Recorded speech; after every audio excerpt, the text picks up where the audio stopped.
Raymond Dawson's weathered hands moved with practiced precision as he tended the fence line of his New Mexico ranch. At 7'3", his movements remained deliberate and efficient, betraying none of the stiffness one might expect from a man his age. The morning sun cast long shadows across the arid landscape, illuminating the wrinkles on his leathery face, each one earned through decades of harsh weather and harsher memories. 5 miles of fence to check each Monday.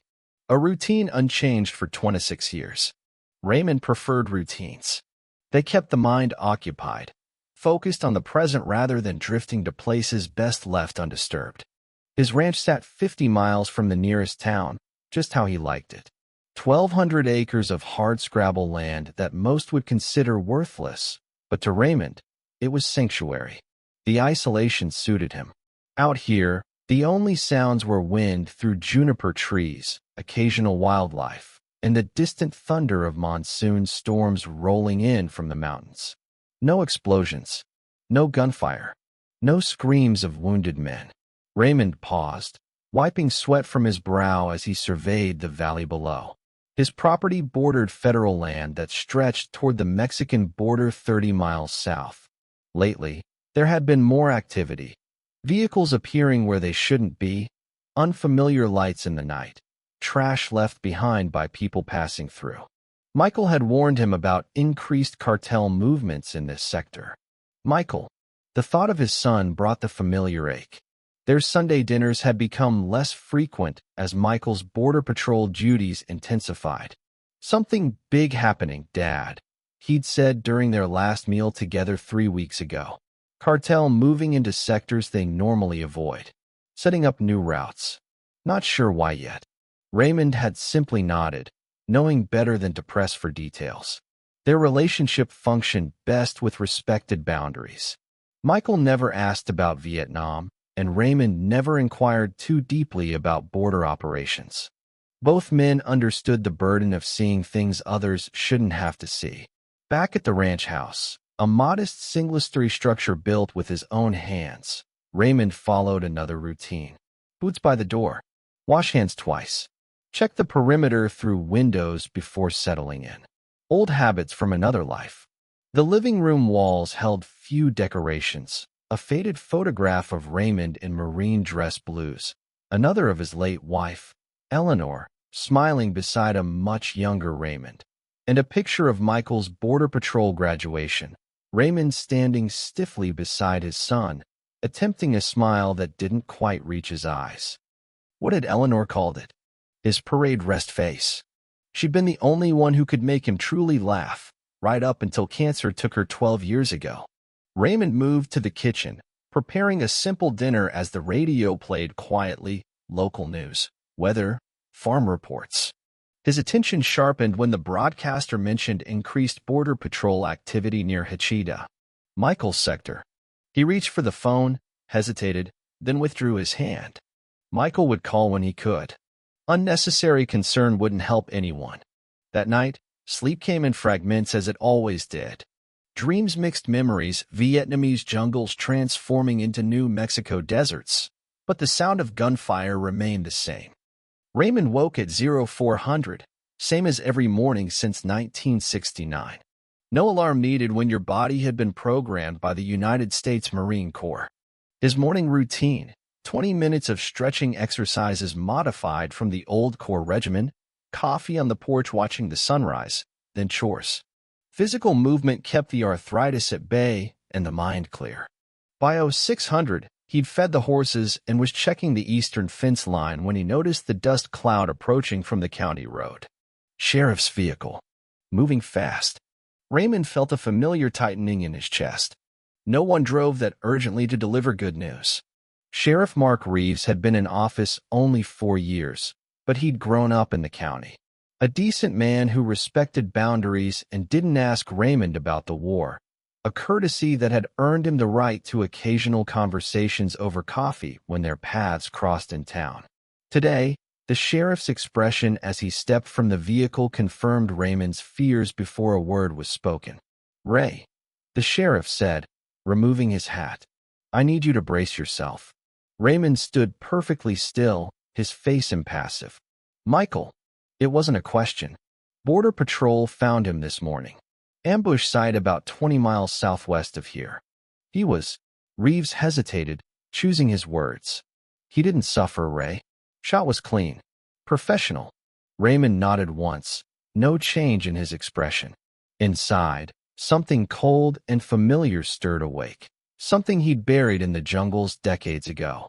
When, me estimates sometime yesterday afternoon, patrol was overdue for check-in. Search team found them at first light. Free agents down. Cartel, almost certainly. Evidence. The sheriff sighed. Ray, I know what you're thinking, but this is Border Patrol jurisdiction now. FBI's already been called in. Raymond turned, walking toward the house. I'll need to make arrangements. Ray, the sheriff called after him. I'm sorry. Michael was a good man. One of the best. They'll find who did this. Raymond didn't respond. Inside, he moved with mechanical precision, opening the safe hidden beneath a floorboard in his bedroom closet. The metal box contained documents, his will, military records, medals he never displayed, and beneath these, wrapped in oiled cloth, a key. 3 days later, Raymond stood motionless beside Michael's grave as the Border Patrol honor guard folded the flag with white-glove precision. The sharp reports of the 3-volley salute didn't make him flinch. The cemetery was filled with uniforms, Border Patrol, sheriff's deputies, even some military personnel from the base 2 counties over. Raymond received condolences with stoic nods, speaking only when necessary. He noted each face, each name, filing away those who had worked directly with Michael. Several mentioned ongoing investigations, promises of justice, bureaucratic determinations. Empty words. Carmen Vasquez approached last. Dark circles beneath reddened eyes, uniform immaculate despite obvious grief. Mr. Dawson, she said, voice steady despite her tears. Michael was my partner for 3 years. He saved my life twice. Her voice caught. He talked about you all the time. The things you taught him about reading terrain, tracking. He said you could spot a disturbed pebble at 50 yards. Raymond studied her face. Michael had mentioned her often. You were there. No, sir. I was on leave. If I'd been there, she stopped herself. Michael was investigating something specific. Something he couldn't trust to official channels. I need to tell you about it, but not here. Raymond glanced around at the dispersing crowd. My place. Tomorrow. Noon. After the funeral, Raymond drove to Michael's modest home in Las Cruces. As next of kin, he'd been given temporary access. The Border Patrol had already gone through it, taking Michael's service weapon, official documents, and computer. What they wouldn't know to look for, Raymond did. The house reflected Michael's military precision, a habit learned from his father. Everything organized, minimal decoration, functional furniture. Raymond moved methodically through each room, examining not the obvious places, but the spaces between, the voids where a man who learned from a Vietnam veteran might hide things he didn't want found. In the garage, behind an air vent that showed microscopic scratch marks only a trained eye would notice, Raymond found a sealed plastic bag containing a notebook and USB drive. Michael had always been smart, always thinking ahead. Back at the ranch, Raymond sat at his kitchen table and opened the notebook. Michael's neat handwriting filled pages with observations, coordinates, names, and dates.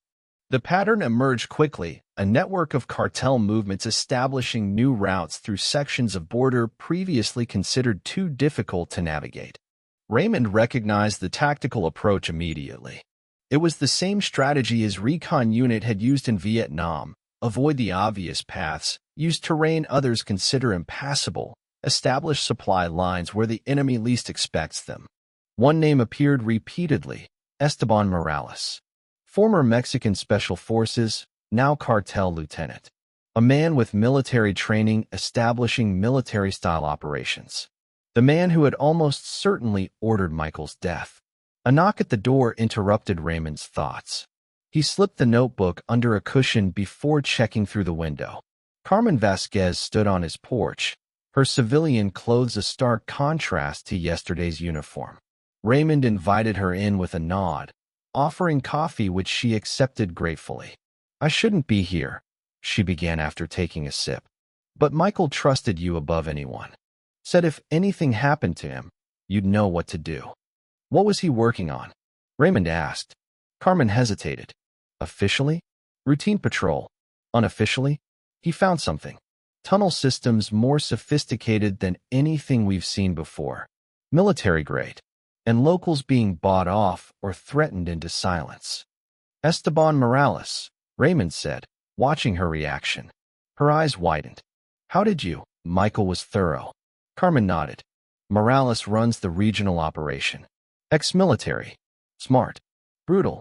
Reports suggest he personally executed Michael and the others when they got too close to one of his main tunnels. The investigation? Carmen's expression hardened. Official channels are compromised. 2 agents transferred after pushing too hard. Evidence misplaced. I'm being watched. That's why I'm on leave. Raymond considered this information, adding it to what he'd already learned.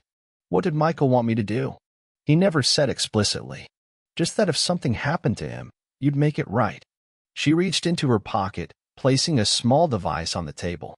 Encrypted phone. My number's the only one in it. I can get you information, but carefully. After she left, Raymond walked to his barn. At the back, beneath years of accumulated tools and equipment, a trapdoor led to a root cellar. Raymond hadn't opened it in over a decade. The hinges protested as he lifted the heavy door. The space below was dry, preserved by the arid climate. Raymond descended slowly, pulling the string for the single bulb that illuminated the cellar. A large trunk sat against the far wall. Raymond removed the key from his pocket, the one from the safe, and opened the lock with a decisive click. Inside lay the carefully preserved remnants of another life. Marine Corps utilities still folded with military precision, a weathered K-bar knife in its sheath, cleaning supplies, and wrapped in protective cloth, a Remington M40 sniper rifle, the same model he'd carried in Vietnam, though this one had been legally purchased after his return. Raymond lifted the rifle, feeling its familiar weight. He'd maintained it meticulously even though he hadn't fired it in years. Some habits never faded. Next to where the rifle had rested lay a worn leather case containing his field journal from Vietnam, a record of wind conditions, elevation adjustments, confirmed kills. 87 names he'd never forgotten. Raymond didn't need to open it.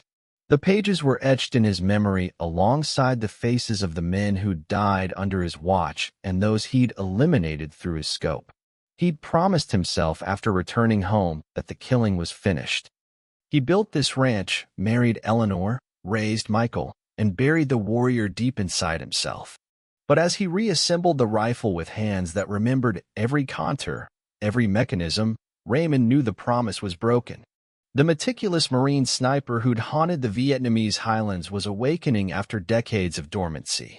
Raymond spent the night sorting through Michael's notes, mapping locations on topographical charts spread across his kitchen table. By dawn, he had plotted likely patrol routes, safe houses, and transit points. The cartel was establishing a network across land Raymond had known intimately for decades, every rise, draw, and arroyo familiar to him as the lines on his own palm. They might control the official investigation, but they had made a critical error. They had killed the son of a ghost from another war, a man the desert had accepted as its own.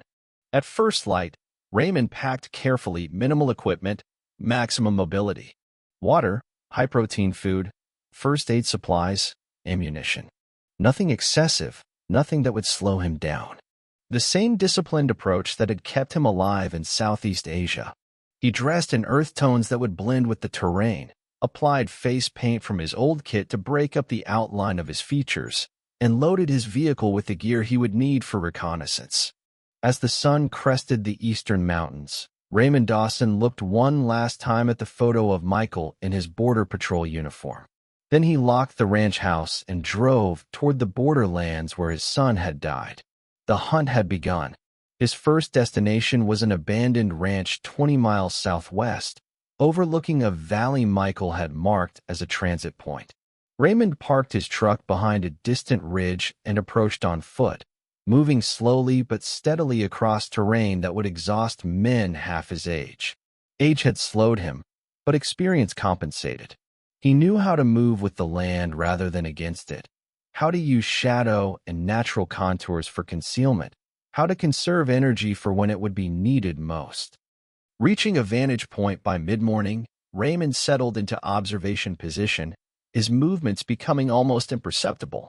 The M40 rested beside him, but today was for watching, not engaging. In Vietnam, he'd sometimes maintained observation positions for days, learning patterns and routines before taking a single shot. Through high-powered binoculars, he scanned the valley methodically. Twice, vehicles appeared on barely visible tracks, stopping briefly at what appeared to be an abandoned outbuilding. Men emerged, transferred packages, then continued in different directions. Raymond documented everything in a small notebook, using the same shorthand system he'd developed decades earlier. Vehicle descriptions, timing, number of personnel, weapons visible. The foundation of intelligence gathering that would inform later actions. By dusk, Raymond had confirmed 3 of the locations from Michael's notes and identified 2 more that hadn't been documented. The cartel operation was extensive and growing, precisely the threat Michael had been investigating when he was killed. As darkness fell, Raymond made his way back to his truck, moving as silently as the desert would allow. Tomorrow, he would observe another sector. Patience and thoroughness would guide his approach, just as they had in Vietnam. The difference was that in Vietnam, he'd been a young man following orders. Here, he was operating on a much more primal directive. Justice for Michael. Or perhaps, more honestly, vengeance. That night, sleeping in his truck at a different location, Raymond dreamed of Eleanor. She stood in their kitchen, her face concerned as she often had been when he returned from Vietnam. "You promised," she said simply. Raymond woke with her words echoing in his mind. He had promised her that the killing was behind him, that he had put away that part of himself forever. "They killed our boy, Ellie," he whispered to the empty truck cab. The eastern sky was just beginning to lighten. Another day of reconnaissance ahead. Raymond prepared himself methodically, checking and rechecking his equipment. The rifle remained unloaded, secured in its case. Not today, but soon. As he watched the sun rise over the desert, Raymond thought about the promise he'd made to Eleanor and the unspoken promise every parent makes to their child, to protect them from harm. He had failed Michael in that regard, but he would not fail him in bringing those responsible to justice, whatever form that justice might take. Raymond Dawson, 73-year-old Vietnam veteran, rancher, widower, and grieving father, moved into the awakening desert with the patient determination of a man who had tracked enemies through far more hostile environments and survived. The cartel might control the routes, the officials, and the narrative. They might have youth and numbers on their side, but they didn't know these lands like he did, and they had never faced a Marine sniper with nothing left to lose. In the distance, dust rose from a vehicle moving along an isolated track, right where Michael's notes had indicated regular movement would occur. Raymond adjusted his position and prepared for another day of gathering intelligence, building the foundation for what would come next. The warrior had awakened, and the hunt had just begun. 5 days of reconnaissance had given Raymond a clearer picture of the cartel's operation than even Michael's detailed notes had provided. Each dawn and dusk, vehicles moved along carefully established routes, transferring packages, personnel, and occasionally frightened groups of migrants who were shuttled quickly between vehicles. It was organized, disciplined, and military in its precision, the hallmark of Esteban Morales' leadership. Raymond had established 3 primary observation posts, rotating between them to avoid creating patterns that might be detected. He mapped 6 safe houses, 2 major tunnel entrances disguised as abandoned mine shafts, and identified at least a dozen cartel soldiers who operated in the area. Today, he watched through his binoculars as a black SUV with tinted windows arrived at the largest safe house, a former ranch headquarters that satellite dishes and new security cameras had transformed into something far more sophisticated. 4 armed men exited first, scanning the perimeter before a 5th man emerged.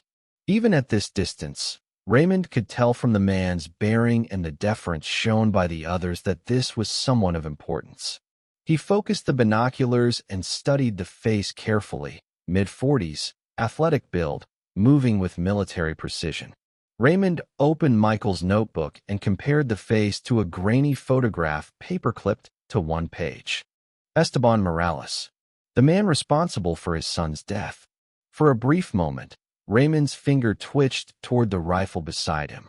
Not yet. Patience had kept him alive in Vietnam. It would serve him now. Instead, he documented Morales's presence, the timing, the security procedures. Intelligence gathering remained the priority. Act in haste, and he'd achieve nothing beyond a brief moment of vengeance before being hunted down himself. As the desert heat intensified, Raymond maintained his position, body perfectly still despite the discomfort. The discipline of a sniper hadn't left him, even after decades. His spotter in Vietnam, Jackson, used to say Raymond could outweigh a mountain. By mid-afternoon, Morales departed with his security detail. Raymond waited another hour, then carefully withdrew from his position, leaving no trace of his presence. Instead of returning directly to his truck, he circled widely, checking for any signs of counter-surveillance. The encrypted phone from Carmen vibrated in his pocket as he reached his vehicle. Her message was brief. Meeting tomorrow. Noon. Same place. Raymond drove a circuitous route back to his ranch, watching for any vehicles that might be following. The techniques were decades old but still effective: sudden turns, doubling back, stopping occasionally to observe the road behind him. At the ranch, he performed his security check before entering, noting with satisfaction that the nearly invisible markers he'd placed remained undisturbed. He was still operating undetected, at least for now. Inside, Raymond transferred his notes to the growing operational map spread across his kitchen table. Colored pins marked different types of cartel activities, string-connected related locations. Michael's border patrol training had built upon the tactical foundation Raymond had provided during his son's childhood, and now father and son's methodologies merged into a comprehensive intelligence picture. The next day, Carmen arrived precisely at noon, her civilian sedan parking beside Raymond's weathered truck. She glanced nervously around the property before approaching the house. "I can't stay long," she said as Raymond let her in. They're watching border patrol officers who were close to Michael. "Official story is that I'm on stress leave, but I'm being followed." "You took precautions?" Raymond asked. "3 detours, 1 false destination, and I left my phone at home," she confirmed. "I wasn't partnered with Michael for 3 years without learning something." Raymond nodded approval and gestured to his map. "What can you tell me about this location?" He pointed to one of the safe houses he'd identified. Carmen studied the map, eyes widening slightly at its detail. "That's a major distribution point. Packages come up from the tunnels here and here." She indicated 2 locations Raymond had already marked, and then go out to these areas. She traced routes that matched Raymond's observations. "Morales visited yesterday," Raymond said. Carmen's head snapped up. "You've seen him? How close were you?" "Close enough." She shook her head. "Ray, these aren't jungle fighters with AKs.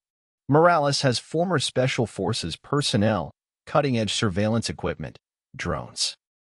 And I have terrain knowledge, patience, and nothing to lose," Raymond replied evenly. "What's happening with the official investigation?" Carmen's expression darkened. "Stalled. Evidence contaminated. Witnesses suddenly uncooperative. Someone high up is blocking progress."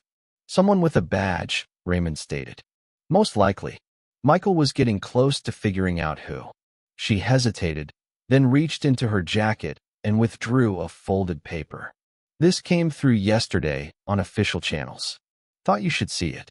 Raymond unfolded the paper, a bulletin advising Border Patrol agents that surveillance equipment had detected unidentified personnel observing known trafficking routes. It included a grainy long-distance photo that showed a figure in toned clothing on a ridgeline. "They've spotted you," Carmen said. "Not identified yet, but they're looking." Raymond studied the photo. The cartel's equipment was better than he'd anticipated. He would need to adjust his approach. "There's more," Carmen continued. Chatter suggests Morales has been asking questions about Michael's family. He knows Michael had a father. It's only a matter of time before they connect the dots. Raymond folded the paper carefully. Then time is limited. What else do you have for me? Carmen provided additional details about patrol schedules, both Border Patrol and Cartel, then prepared to leave. At the door, she paused. Michael believed in the law, Ray. In the system, even when it was flawed. Raymond met her gaze steadily. The system failed him. It won't fail me. After Carmen left, Raymond modified his plan. If the cartel had detected his surveillance, he needed to change tactics. Instead of observing from static positions, he would need to become more mobile, less predictable, and he would need to accelerate his timeline. That night, Raymond prepared his equipment with methodical precision. The rifle was cleaned, loaded, and secured for transport. Additional ammunition, water, and supplies were packed in a rucksack designed for minimum weight and maximum functionality. Before dawn, he was back in the field, but this time he approached from an entirely different direction, using draws and arroyos that provided cover. His destination was a small outbuilding he'd identified as a transfer point for drug shipments, active primarily in early morning hours. By first light, he was in position, concealed in a natural depression reinforced with desert vegetation he'd carefully arranged around himself. From here, he could observe the building and the dirt track that approached it from both directions. At 0642, right on schedule, a pickup truck arrived from the south. Two men emerged, scanned the area briefly, then began unloading packages from beneath a tarp in the truck bed, carrying them into the outbuilding. Raymond watched through his binoculars, documenting details. The operation was efficient, practiced. These men had done this many times before. At 0657, dust rose from the north, another vehicle approaching. The scheduled pickup, based on patterns Raymond had observed previously. But something was wrong. The vehicle was moving too fast, the dust cloud larger than usual. Raymond focused his binoculars as an SUV came into view, followed by a second vehicle. The men at the outbuilding noticed too. One reached for a radio, the other drew a weapon from his waistband. The SUV skidded to a stop, and four armed men jumped out, shouting in Spanish. The pickup driver raised his hands immediately. His partner hesitated, then did the same. Through his binoculars, Raymond watched as one of the new arrivals, clearly in charge, berated the pickup men. Though too distant to hear, the body language was clear. Something had gone wrong, and someone would pay the price. The leader gestured sharply, and his men forced the pickup crew to their knees.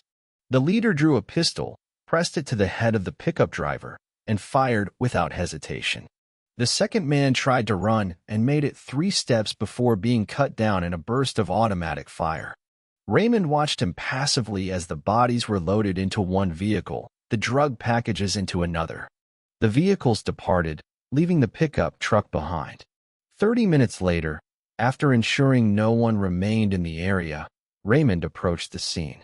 Blood stained the dirt, already drying in the morning heat. Shell casings lay scattered around. 9 millimeters from the pistol, 5.56 millimeters from what Raymond guessed was an AR-15 or similar weapon.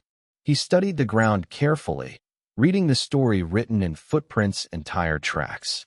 The execution had been unhesitating, professional. Discipline enforced through fear.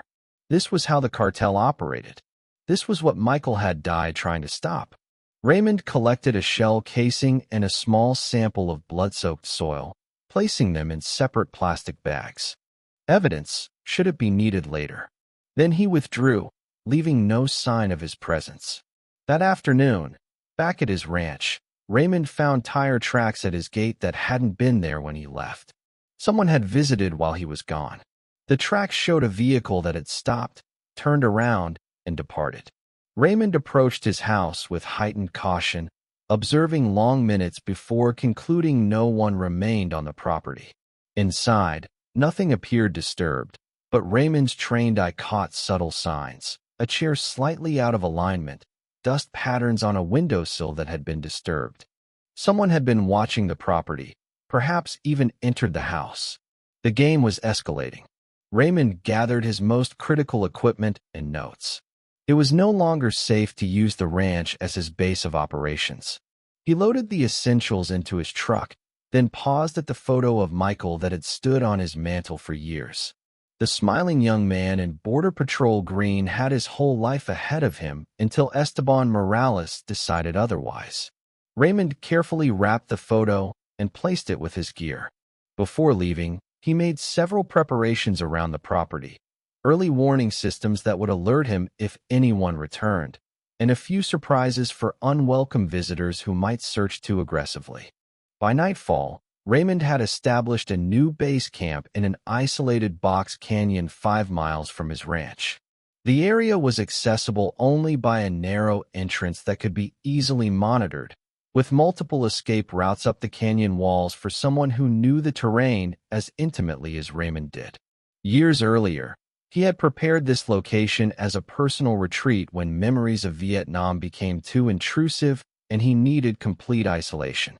Now it served a different purpose, a forward operating base for what was becoming a one-man war against the cartel. That night, as Raymond heated a small meal over a carefully shielded flame, the encrypted phone vibrated. Carmen's message was brief but alarming. Cartel asking questions about Raymond Dawson, Vietnam vet. Looking for your ranch. Be careful. They knew who he was now. The timetable had compressed further. Raymond slept lightly, years of combat experience allowing him to rest while remaining partially alert. Before dawn, he was moving again, heading toward another cartel location he'd identified, a larger safe house where, according to Michael's notes, Morales occasionally operated. The position Raymond selected for observation gave him a clear line of sight to the building and surrounding area from 800 yards, well within the effective range of his rifle, yet far enough to avoid most conventional security measures. For hours, he watched as men came and went, cataloging faces, weapons, and patterns. Mid-morning, a familiar black SUV arrived. Esteban Morales emerged, surrounded by his security detail. Through the rifle scope, Raymond could see Morales clearly now, the confident posture, the way he directed others with minimal gestures, the handgun holstered beneath his left arm. Military training was evident in every movement. Raymond adjusted his aim slightly, centering the crosshairs on Morales' chest. His finger rested lightly alongside the trigger guard, not yet applying pressure. In his mind, he saw Michael's face, then Eleanor's, reminding him of his promise. After a long moment, Raymond eased back from the scope. Not yet. Killing Morales now would end nothing. The cartel would simply replace him and increase security. Raymond needed to dismantle more of the operation first, gather evidence that could be used when this was over. Justice, not just vengeance. Raymond continued his observation until Morales departed 2 hours later. As the SUV pulled away, Raymond noted its direction and timing. Patterns. Always look for patterns. That evening, he repositioned to watch one of the tunnel entrances disguised as an abandoned mine. Activity increased after sunset.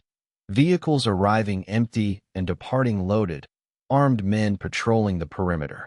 Raymond documented everything meticulously, building a comprehensive picture of the operation. In Vietnam, he'd learned that successful combat operations required intelligence first, action second. Near midnight, he was preparing to withdraw when movement caught his attention. A vehicle approached with headlights off, moving slowly along the access road. It stopped several hundred yards from the tunnel entrance, and 2 figures emerged with what appeared to be night vision equipment. Raymond focused his binoculars. The figures wore Border Patrol uniforms. For several minutes, the Border Patrol officers observed the tunnel operation, occasionally photographing activity with a long-range camera. Then they carefully retreated to their vehicle and departed as quietly as they had arrived. Legitimate Border Patrol surveillance, or corrupted agents gathering intelligence for the cartel. Raymond couldn't be certain, but he noted the time, vehicle description, and direction of departure. Another piece of the puzzle. Dawn found Raymond back at his canyon camp. reviewing his accumulated intelligence.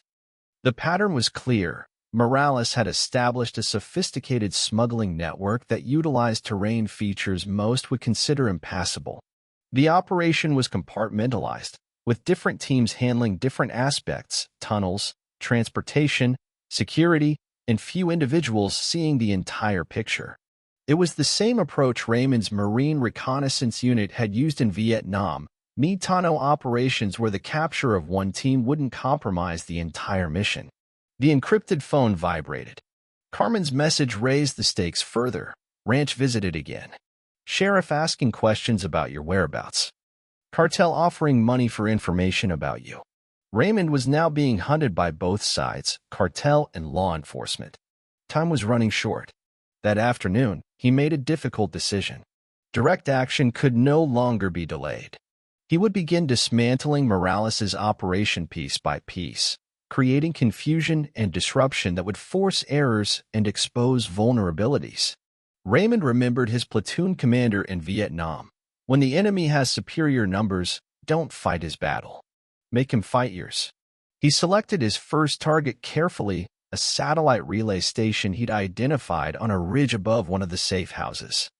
The equipment appeared to provide communications for multiple cartel locations in the area. Disabling it would force them to use less secure methods. Under cover of darkness, Raymond approached the unmanned relay station. Security consisted of a chain-link fence, a basic camera system, and a padlocked equipment shed. Amateur measures against casual intruders, not a determined operator with military training. Raymond bypassed each security element methodically, using wire cutters on the fence, a strip branch to adjust the camera angle, and lockpicking skills that hadn't diminished with age to access the shed. Inside, he worked quickly, placing small explosive charges at critical junctions in the equipment. The charges were simple devices he'd constructed using materials purchased anonymously from hardware stores in different towns. Nothing sophisticated, but effective for the purpose.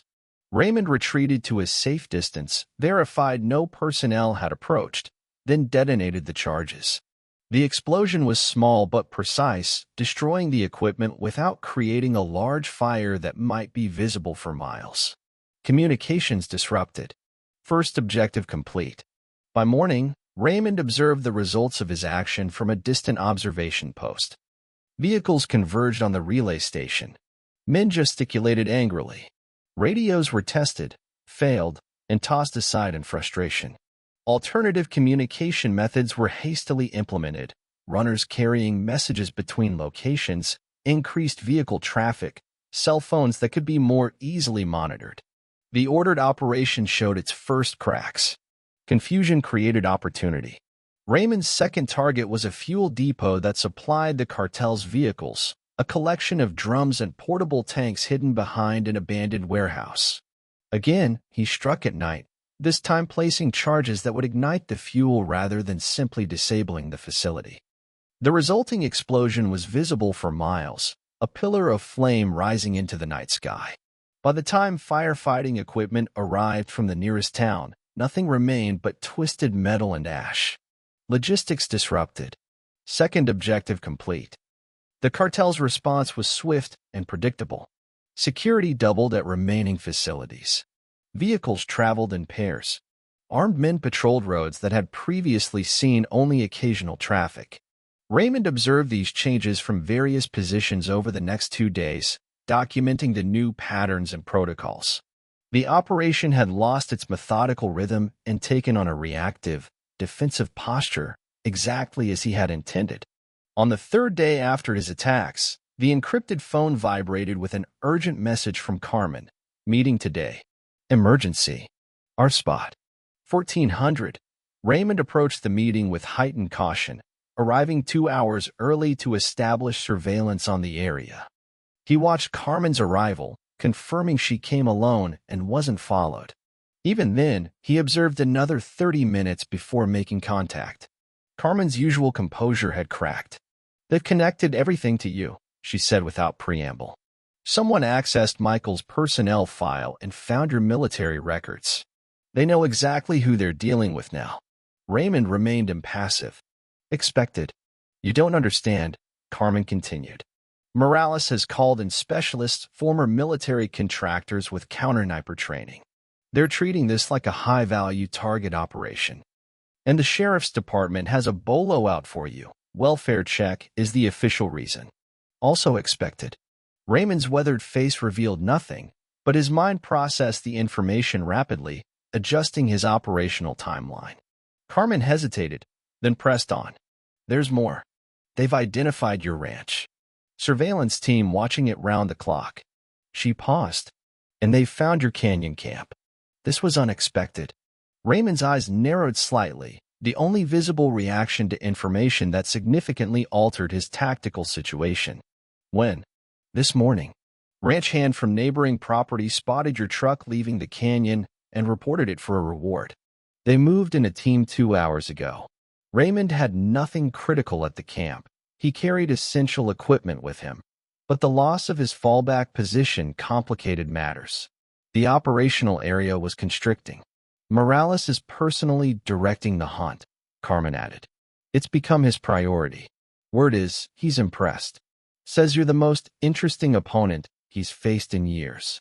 Raymond had no interest in Morales' assessment. What's the official Border Patrol position? Officially, we're still investigating Michael's murder. Unofficially, half the command suspects the investigation is compromised. Senior agents have stopped sharing information through normal channels. Raymond nodded once. The corruption Michael had been investigating went higher than he'd initially thought. Carmen reached into her pocket and withdrew a small flash drive. Michael's personal files. Things he didn't trust to his home or office. Includes names of agents he suspected were compromised and evidence of payoffs. I've kept it secure since his death. Raymond took the drive, recognizing its value as both intelligence and insurance. I have to go back to duty tomorrow, Carmen said. They can't justify my leave any longer without raising suspicions. Communications will be more difficult. You've done enough, Raymond told her. Focus on your safety now. Carmen shook her head. Michael would have kept going. So will I. She stood to leave, then turned back. One more thing. There's talk Morales plans to bring your ranch into play, make it a trap for when you return. After Carmen departed, Raymond considered his increasingly complex situation. The cartel now knew their opponent's identity and was committing significant resources to eliminate him. Law enforcement, potentially compromised, was also searching for him. Both his base locations were compromised. The tactical equation had shifted significantly. His original plan of methodical intelligence gathering followed by targeted disruption needed acceleration. Raymond drove to a different region, establishing temporary observation positions rather than a fixed base. That night, he reviewed the contents of Michael's flash drive on a small tablet kept specifically for this purpose. The files confirmed his suspicions. Michael had documented evidence of corruption reaching into Border Patrol Management, the Sheriff's Department, and even federal agencies operating in the region. Financial records showed substantial payments to key officials. Most damning were surveillance photos showing law enforcement officers meeting with known cartel members. At the center of it all was Esteban Morales, former military officer turned cartel lieutenant, who had built his operation not just on brutality, but on systematic corruption of the very institutions meant to stop him. Raymond now understood why Michael had been killed. His son hadn't stumbled upon a smuggling route. He had uncovered a network of corruption that threatened the entire cartel operation in the region. By dawn, Raymond had formulated a new approach. Direct confrontation would be futile against the resources now arrayed against him. Instead, he would become a ghost, striking unexpectedly, then vanishing before response teams could mobilize. His first action under the new strategy targeted a cartel observation post he'd identified on a ridge overlooking a major transit route. 2 men with communications equipment and high-powered optics directed vehicle movements along the valley floor. Raymond approached from an unexpected direction, using terrain features for concealment until he was within 50 yards of the position. The men, focused on the valley below, remained unaware of his presence until it was too late. The first man died silently, Raymond's knife finding its mark with the same precision that had served in Vietnam jungle operations decades earlier. The second had time only for a brief look of surprise before Raymond's hand clamped over his mouth and the knife struck again. Checking their equipment, Raymond found communication schedules, operational codes, and detailed maps of cartel routes. Intelligence far more valuable than the post itself. He photographed everything, then disabled the equipment and withdrew, leaving the bodies where they lay.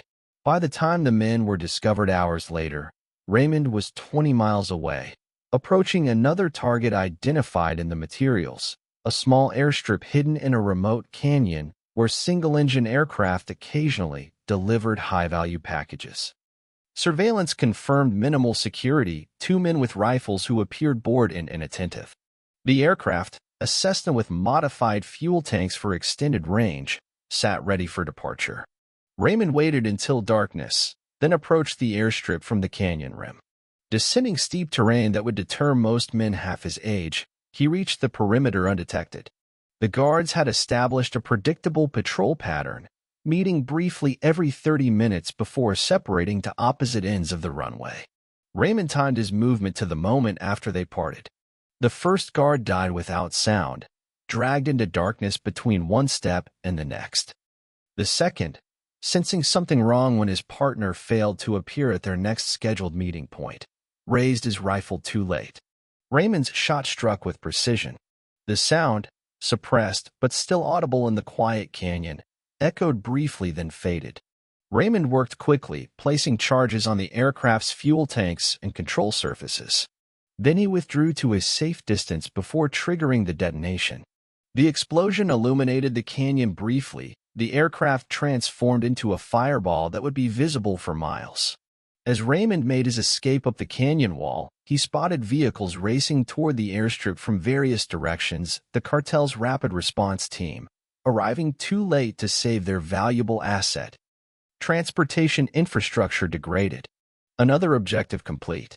Raymond drove through the night, switching vehicles at a prearranged location where he'd left an older truck purchased with cash weeks earlier. The new vehicle, unremarkable and common in the region, provided another layer of anonymity. By morning, he'd established a new observation position overlooking one of the primary tunnel entrances. Activity had increased dramatically, vehicles arriving and departing at accelerated rates, armed men establishing defensive positions around the perimeter. The cartel was consolidating operations, pulling resources back to defensible locations. Their network, once spread across the region, was contracting under pressure. Exactly as Raymond had intended. Through his binoculars, he watched as a familiar black SUV arrived. Esteban Morales emerged, now surrounded by twice as many bodyguards as before. Even at this distance, Raymond could sense the man's tension in his movements, the measured scanning of surroundings, the way he remained in the open only briefly before moving inside. Morales was feeling hunted. Good. Raymond was preparing to withdraw when movement caught his attention on a ridge to his right. Focusing his binoculars, he spotted 2 men in tactical gear moving with military precision along the ridgeline, not cartel soldiers, but professionals with different bearing and equipment. The specialists Carmen had mentioned. Raymond remained perfectly still as the men scanned the surrounding terrain with high-powered optics. They were good, moving systematically, covering each other, checking the most likely observation positions first. They would find his location eventually if he remained. Raymond carefully gathered his equipment and began a slow withdrawal, moving inches at a time when the observer's attention was directed elsewhere. It took nearly an hour to create sufficient distance for faster movement, sliding down a drainage that offered concealment from the ridgeline. Only when he reached his vehicle did Raymond allow himself to acknowledge how close the encounter had been. The cartel was adapting, employing professionals who understood the tactical mindset. The advantage of surprise was fading. That evening, camped in an arroyo 20 miles from his previous position, Raymond reviewed his options. The operation against Morales had achieved significant disruption, but the ultimate objective remained incomplete. Michael's death was still unavenged, the corruption he'd discovered still in place. As Raymond considered his next move, the encrypted phone vibrated. Carmen's message was brief but alarming. Ranch trap confirmed. Sheriff plus unknowns appear to be waiting. So they had established an ambush at his property, expecting him to return to familiar ground. A logical tactic against most opponents. But Raymond had spent 2 tours in Vietnam specifically learning to avoid the expected. The cartel's focus on his ranch created an opportunity elsewhere. According to Michael's files and Raymond's own observations, Morales maintained a residence in a small compound 10 miles north of the border, a location typically well-guarded but now potentially undermanned as resources were diverted to the hunt. The target was high risk but high value. Striking directly at Morales's home would deliver a psychological blow far greater than the previous attacks on infrastructure. Raymond spent the next day gathering intelligence, observing the compound from multiple vantage points. Security remained substantial, perimeter fencing, surveillance cameras, and armed guards, but reduced from previous levels. As dusk approached, a familiar pressure built in Raymond's chest. He recognized it from Vietnam. The tension that preceded high-risk operations, the body's natural resistance to deliberately entering danger. Raymond had learned to use that feeling, to channel it into heightened awareness rather than hesitation. He performed his pre-mission ritual, checking equipment methodically, controlling his breathing, clearing his mind of distractions. The darkness that had once concealed Raymond in Vietnamese jungles now cloaked him as he approached Morales's compound from its least observed angle. Moving with the patience that had made him effective decades earlier, he reached the perimeter fence undetected. The fence featured sensors and cameras, but security systems had vulnerable points. Raymond located a junction box and applied techniques learned during counterinsurgency operations. Simple but effective methods to create a gap in electronic surveillance. The breach in security lasted only minutes, but it was sufficient to allow Raymond to slip through the perimeter at a blind spot between camera coverage. Once inside, he moved from shadow to shadow, freezing in place whenever guards passed nearby. Raymond reached the main house unchallenged, but achieving entry would be more difficult. The doors would certainly be alarmed, the windows likewise. He selected a service entrance at the rear, waiting until the patrol pattern provided a brief window of opportunity. The lock yielded to his picking tools, but as expected, an alarm system awaited within. Raymond had anticipated this, carrying a device constructed for this specific purpose. A simple electronic interrupter that would prevent the signal from transmitting for 30 seconds. Inside, he moved with absolute silence through darkened service corridors, orienting himself against the mental map he'd constructed from external observation. His objective was not Morales himself, unlikely to be present given the hunting operation elsewhere, but the man's personal spaces, his records, his security. Raymond located what appeared to be a home office, a room with computers, filing cabinets, and a large desk. He worked methodically, photographing documents, copying digital files to a portable drive, searching for anything that might expand the intelligence Michael had begun gathering. A sound from the hallway froze him in place, footsteps approaching. Raymond slipped behind a heavy curtain as the door opened and a guard entered, scanning the room briefly before departing. The security check confirmed Raymond's limited time frame. He completed his documentation quickly, then prepared his second objective, psychological impact. From his pack, Raymond removed items collected for this specific purpose. Michael's Border Patrol badge, retrieved from his personal effects, a Marine Corps emblem, and a handwritten note containing only a line from Michael's journals about Morales's corruption. These he arranged prominently on Morales's desk, a message that would be unmistakable. The hunter had penetrated the quarry's most personal space, could have struck directly, but chose instead to demonstrate vulnerability. Raymond was preparing to withdraw when the sound of vehicles arriving disrupted the pattern he'd observed. Through a window, he saw the familiar black SUV, Morales returning unexpectedly. The operation had just transformed from infiltration to potential direct confrontation. Raymond evaluated his options rapidly. Escape through his planned route remained viable but would soon be compromised as security tightened around Morales. He moved quickly through the house, reaching the service entrance just as the front door opened. Voices carried through the structure, Morales and his security detail entering, discussing something in rapid Spanish. Raymond slipped outside, immediately pressing into shadows as exterior lights activated and guards moved with heightened alertness. The compound had transitioned to a higher security posture, making his extraction significantly more complex. Moving incrementally from cover to cover, Raymond worked his way toward the perimeter breach he'd created earlier. Twice he froze as guards passed within feet of his position, their flashlights sweeping areas he'd occupied moments before. He had nearly reached the fence when shouts erupted from the main house. His message had been discovered. Alarms activated, bathing the compound in pulsing light. Guards ran toward the house, while others moved to secure the perimeter. Raymond reached the fence breach just as a guard rounded a nearby storage building. The man spotted movement and raised his weapon, shouting an alert. Raymond fired first, a single suppressed shot that struck with lethal accuracy. But the guard's warning had been sufficient. More shouts followed, flashlight beams converging on Raymond's position. He slipped through the fence as the first shots rang out, rounds impacting the earth where he'd been moments before. The mission had shifted to survival now, a scenario Raymond had prepared for but hoped to avoid.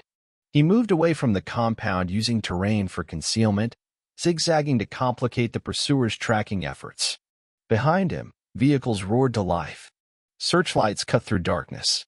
A familiar scenario unfolded, the hunting of a single target by superior forces with greater firepower and resources. Raymond had played this game before, in jungles half a world away and decades in the past. Then as now, his advantages were knowledge of terrain and the patience of a natural hunter. He led his pursuers along a carefully selected route, away from his vehicle, into rougher terrain where their vehicles would become liabilities rather than assets. 2 miles from the compound, he reached a ravine he'd noted during his planning phase. There, Raymond prepared his first counter. From his pack, he removed motion sensors and small explosive charges, placing them at intervals along the ravine edge. Once armed, they would be triggered by pursuing forces, creating confusion and hesitation. As the pursuers' vehicles approached, Raymond activated the devices, then withdrew deeper into darkness. The first explosion triggered cries of alarm. Vehicles stopped, men deployed defensively. Raymond used the diversion to create distance, moving quickly but carefully across broken ground toward a secondary position he'd established during reconnaissance, a natural hide in rocky terrain that offered both concealment and multiple escape routes. Reaching the position, he settled into the patient stillness of a trained sniper. Through his night vision device, he observed the cartel forces establishing a perimeter, searching methodically outward from the explosions. They were well-trained, maintaining fire discipline and communications security. These were not ordinary cartel soldiers, but specialists, likely with military or law enforcement backgrounds. The kind of men who understood tactical movement and counter-tracking techniques. Raymond remained motionless as a search team passed within 30 yards of his position, their thermal imaging equipment sweeping the terrain.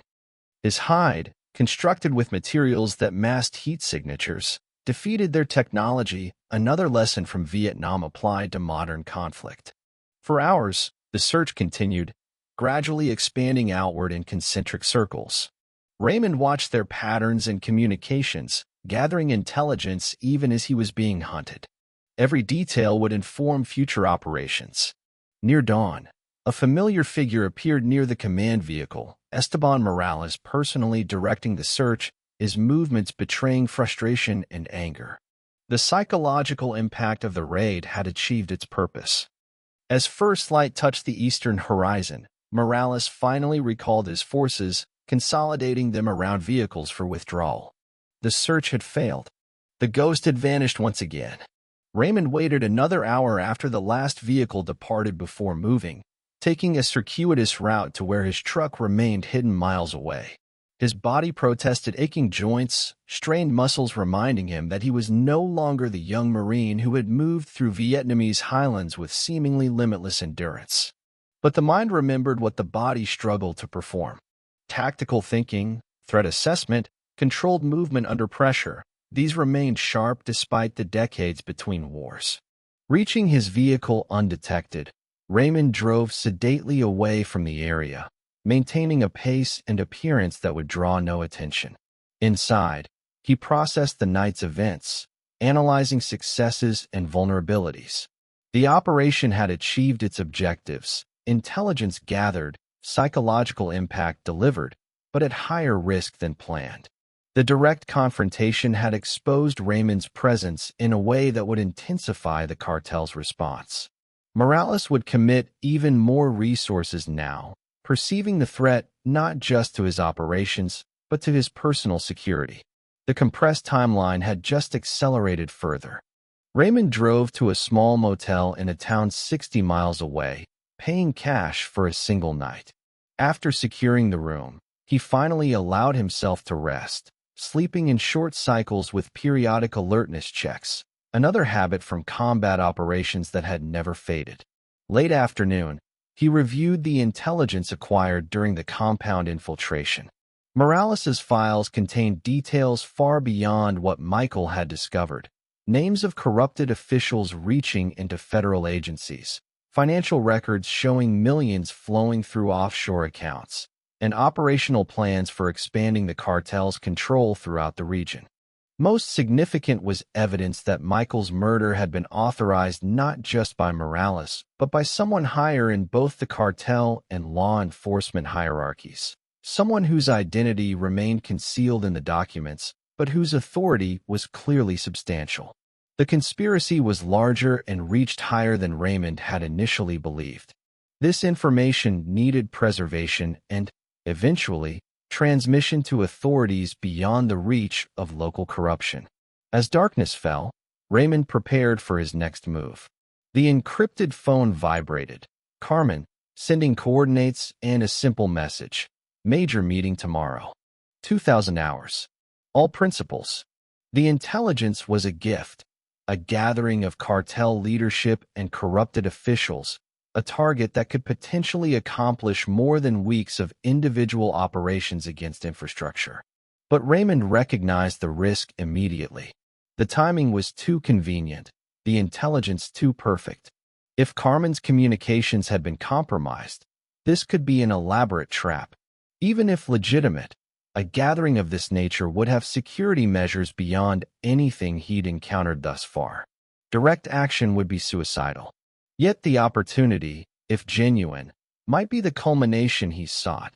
Justice not just for Michael, but for the entire region suffering under cartel influence and corrupted protection. Raymond spent the night planning approaches to the coordinates Carmen had provided, a remote ranch complex 20 miles from the border. Using topographical maps and satellite imagery, he identified potential observation positions, ingress and egress routes, and likely security perimeters. By morning, he had developed 3 operational concepts: long-range observation only, close reconnaissance with limited direct action capability, or full infiltration prepared for maximum effect. The choice would depend on conditions observed on site. Adaptability had kept Raymond alive in Vietnam and would serve him now in what might be his final operation against his son's killers. Before departing, Raymond prepared a package containing copies of all intelligence gathered, Michael's original files, Raymond's observations and documentation, and the materials acquired from Morales's compound. This he secured in a weatherproof container and buried at a location identifiable only through coordinates he memorized. Insurance, should the operation fail and Raymond not return. As he drove toward the coordinates, a strange calm settled over him, the same clarity he had experienced before high-risk operations in Vietnam. Focus narrowed to the mission. Personal considerations, even survival, became secondary to objective. Eleanor would have recognized the transformation immediately, the husband and father receding, the Marine sniper emerging. The warrior Raymond had suppressed for decades was now fully awake, his mind calculating angles, evaluating terrain, assessing threats and opportunities with cold precision. Within 5 miles of the target, Raymond established his first observation position, distant enough to avoid perimeter security but close enough to assess approaches. Through his binoculars, he studied the ranch complex, noting security patrols, camera positions, and vehicle movements. The security was substantial but not overwhelming, consistent with a significant meeting but not the extraordinary measures he would expect for a deliberate trap. Cautious optimism replaced initial suspicion. Moving closer, Raymond established a secondary position with better visibility of building interiors. As evening approached, vehicles began arriving: black SUVs with tinted windows, luxury sedans with government plates, even a helicopter landing briefly to discharge passengers before departing. Through his spotting scope, Raymond identified Morales among the arrivals, now surrounded by even more security than before. More significant were the other faces he recognized from Michael's files: a senior Border Patrol administrator, a federal prosecutor, local politicians, and several men identified as cartel leadership from Mexico. The gathering was legitimate. Carmen's intelligence was accurate. A meeting of the entire power structure controlling both the criminal enterprise and its official protection. Raymond considered his options. Direct action remained virtually impossible against the assembled security. Yet observation alone seemed insufficient given the opportunity presented. As darkness fell, Raymond adjusted his position, moving to high ground that offered both concealment and a clear line of fire to the main building's conference room, visible through large windows. The range was extreme, just over 1,200 yards, at the very limit of his rifle's effective capacity. But Raymond had made more difficult shots in Vietnam. The windless night and excellent visibility created nearly ideal conditions. Through his scope, Raymond observed the meeting in progress: Morales at the head of the table, others arranged by apparent rank. Documents were examined, discussions became animated at times. A conspiracy unfolding in plain view, protected by corrupted authority and cartel firepower. Raymond's finger rested alongside the trigger guard as he considered the moral calculation before him. A single shot could eliminate Morales, justice for Michael in its most direct form. But the conspiracy would continue, others rising to replace the fallen. The true justice Michael had sought was not vengeance, but exposure, bringing the corruption into light where it could not survive. Raymond adjusted his aim, centering on Morales but not yet applying pressure to the trigger. In that moment of decision, Raymond Dawson, father, Marine, hunter, weighed decades of discipline against the raw demand for vengeance. The crosshairs remained steady on Esteban Morales's chest as Raymond inhaled slowly, preparing for the shot that would change everything. Raymond's finger tensed on the trigger, his breathing measured in the practiced rhythm of a sniper's discipline. At 1,200 yards, variables multiplied: wind, temperature, the Earth's rotation, all becoming factors in the bullet's trajectory. But conditions were optimal, and Raymond's skill had not diminished with age. Through the scope, Morales remained centered in the crosshairs, unaware of his vulnerability as he addressed the gathering of criminals and corrupted officials. One slight increase in pressure, and Michael would be avenged. But something held Raymond back, a voice that sounded remarkably like his son's. Michael had believed in justice, not vengeance. He had died pursuing evidence that would expose the entire corrupt system, not just eliminate one man within it. Raymond's finger eased away from the trigger. Killing Morales now would serve Raymond's desire for retribution but betray Michael's larger purpose. The evidence needed to reach proper authorities, individuals beyond the corruption's reach. Instead, Raymond shifted focus to documentation. Through his spotting scope, he photographed the gathering, capturing faces and interactions. When combined with the documents from Morales's compound and Michael's original files, it would create an evidentiary package difficult to dismiss or suppress. For nearly 2 hours, Raymond documented the meeting, noting who spoke with whom, which documents changed hands, patterns of deference revealing the hierarchy. Intelligence gathering, the foundation of effective operations, as he'd learned decades earlier. The meeting concluded shortly before midnight. Vehicles departed in sequence, security teams performing careful sweeps before principals emerged from the building. Morales was among the last to leave, his security detail particularly vigilant, scanning surroundings constantly. Raymond observed Morales's departure with detached calculation. Another opportunity would come, one that wouldn't compromise the larger objective. He was preparing to withdraw when movement caught his attention, a team of 4 men moving with tactical precision along the ridge to his east. Not part of the visible security detail, but moving with clear purpose toward his position. The specialists had located him, or at least narrowed their search area significantly. Raymond gathered his equipment quickly but methodically, prioritizing the documentation and rifle. He had perhaps 5 minutes before they reached his position, sufficient time if he moved deliberately but not enough for hesitation. He withdrew down the reverse slope, using drainage features for concealment. Behind him, he left minimal trace, a necessary compromise between speed and stealth. The hunters would find his observation position, but Raymond would be gone, moving through terrain he'd studied specifically for emergency extraction. The darkness and his knowledge of the landscape provided advantages even against trained pursuers. For the next hour, Raymond moved steadily away from the target area, using naturalistic navigation techniques he'd honed in Vietnam, orienting by stars and terrain features rather than technology that might fail or be tracked. Behind him, he detected faint sounds of pursuit, tactical team communications, occasional lights sweeping terrain. They were good, maintaining discipline and methodical search patterns.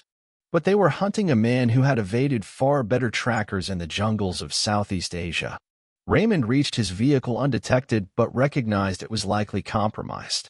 He retrieved essential supplies and abandoned it, continuing on foot toward a secondary location where he'd hidden an alternative vehicle, an old farm truck purchased anonymously weeks earlier. By dawn, Raymond had created sufficient distance to pause briefly, reviewing the photographic evidence gathered overnight. The images were clear, faces recognizable, interactions documented. Combined with the other evidence, they created a compelling case against not just Morales, but the entire network of corruption. Now he needed to ensure the evidence reached the right destination, authorities beyond local influence, with sufficient integrity and jurisdiction to act. Federal agencies untainted by the corruption Michael had uncovered. The encrypted phone vibrated. Carmen, requesting urgent contact. Raymond hesitated, considering the possibility of compromise, then responded with a brief acknowledgement. Her message was immediate. FBI Internal Affairs team arriving today from D.C. Outside normal channels. Michael had contact before his death. Potential ally. It was the first genuinely promising development since this began. Federal investigators operating independent of local influence, specifically pursuing the corruption Michael had died exposing. Carmen provided a contact method, a secure email address accessible only from specific government networks. Raymond would need to find a way to transmit his evidence package without exposing himself to capture. As he considered options, Raymond detected the faint sound of rotary aircraft, helicopters approaching from the south. The cartel had escalated their response, deploying aerial assets to search for him. Raymond moved immediately to heavier vegetation, using natural camouflage against aerial observation. The helicopters passed overhead, civilian models adapted for search operations with mounted spotlights, and, almost certainly, thermal imaging equipment. The operational environment had grown significantly more hostile. Movement would be restricted, surveillance more difficult to evade. Raymond needed to adapt again, become even more ghost-like, more patient, more selective in his movements. He spent the day in concealment, moving only when aircraft patterns provided windows of opportunity. By evening, he'd reached the location of his alternative vehicle, finding it untouched, but recognizing that open road movement had become exceptionally high risk. Raymond decided to attempt transmission of the evidence before further action against Morales. Using the truck, he drove toward the nearest border town, maintaining casual speed and appearance. An aged rancher returning from errands, nothing to warrant special attention. In the town, he identified a small internet cafe, the kind used primarily by tourists and visitors lacking mobile connectivity. Inside, Raymond paid cash for 30 minutes of computer access, selecting a station with a clear view of both entrance and street. Working efficiently, he uploaded the photographic evidence to an anonymous file-sharing service, then composed a detailed message to the FBI contact Carmen had provided, including access information for the evidence and a brief summary of its contents. Before sending, Raymond added one personal note. This evidence was compiled by Border Patrol Agent Michael Dawson before his murder and completed by his father. It cost Michael his life. Honor that sacrifice. The message sent, Raymond departed immediately, driving unhurriedly out of town. The evidence was now beyond his control, in transit to authorities who might act upon it.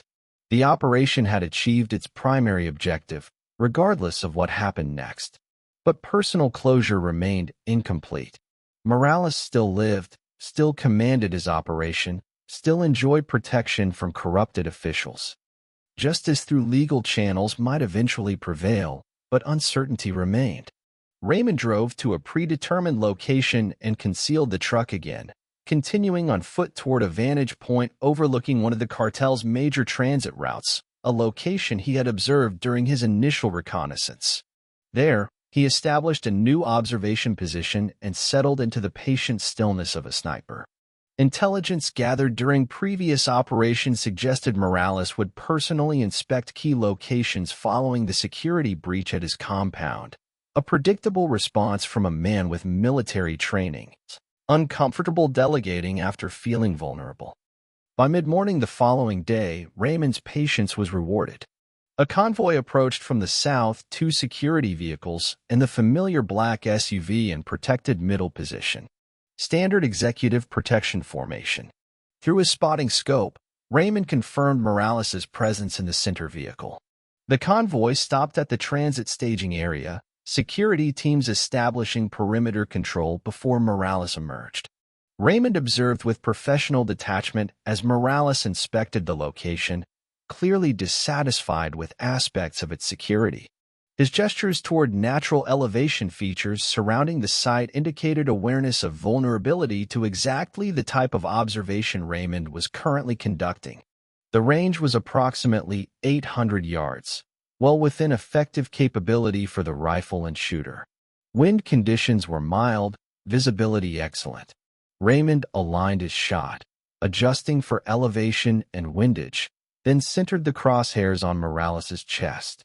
His finger moved to the trigger, taking up first pressure. In that moment, Vietnam returned with vivid clarity, not the familiar combat memories, but a specific instance rarely revisited.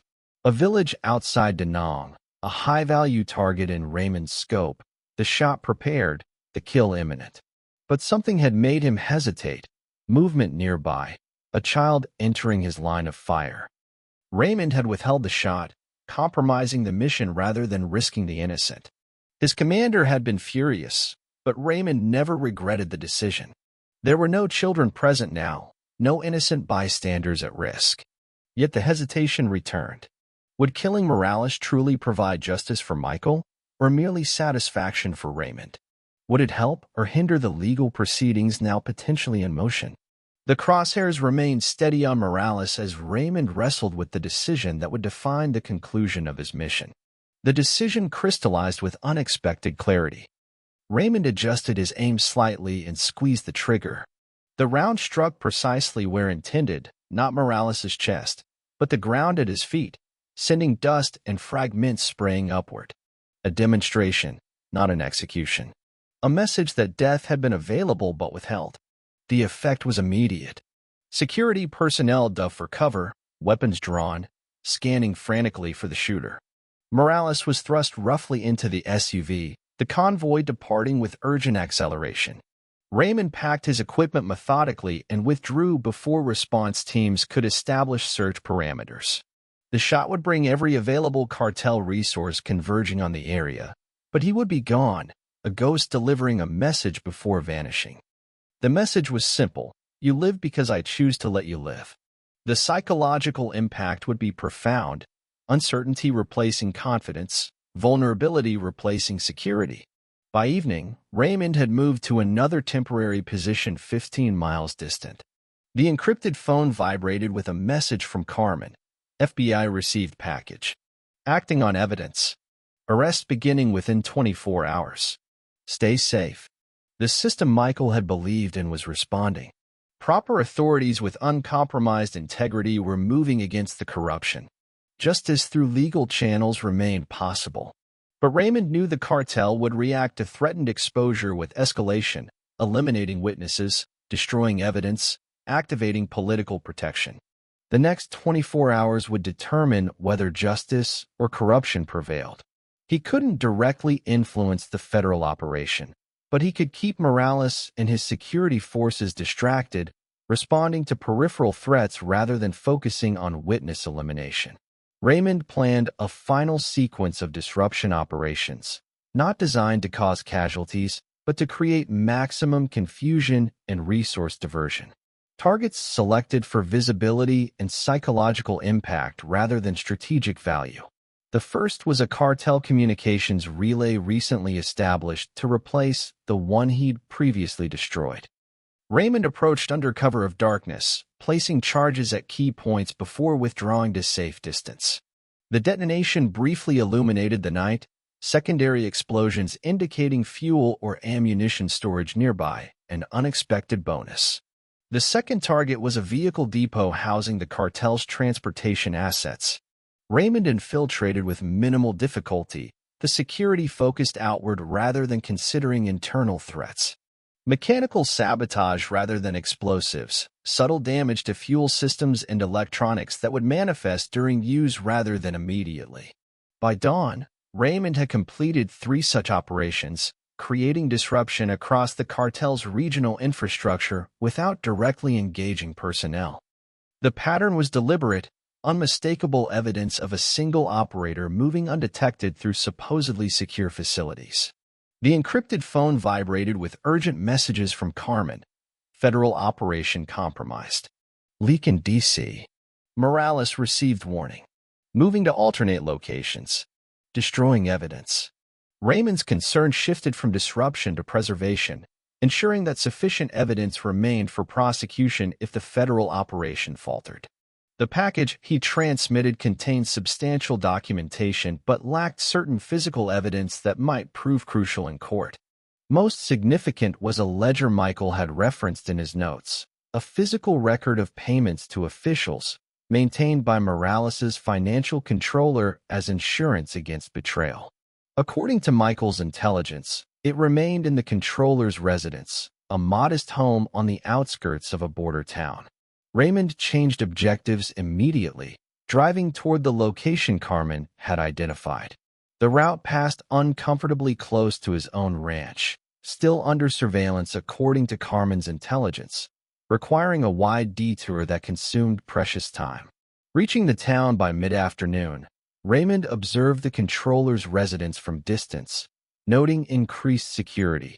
2 men stationed visibly on the front porch, others likely inside or on the perimeter.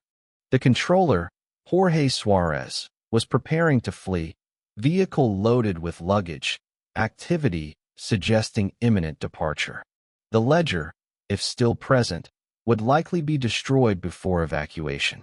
Direct approach was impossible given the security presence and daylight conditions. Raymond needed a diversion, something that would draw attention without raising broader alarms. He identified a propane tank at the rear of a neighboring property and carefully placed a small incendiary device with delayed activation. Nothing that would cause explosion or injury, but sufficient to create visible smoke and flame requiring response. 20 minutes later, smoke rose from behind the neighbor's house. Shouts of alarm spread quickly.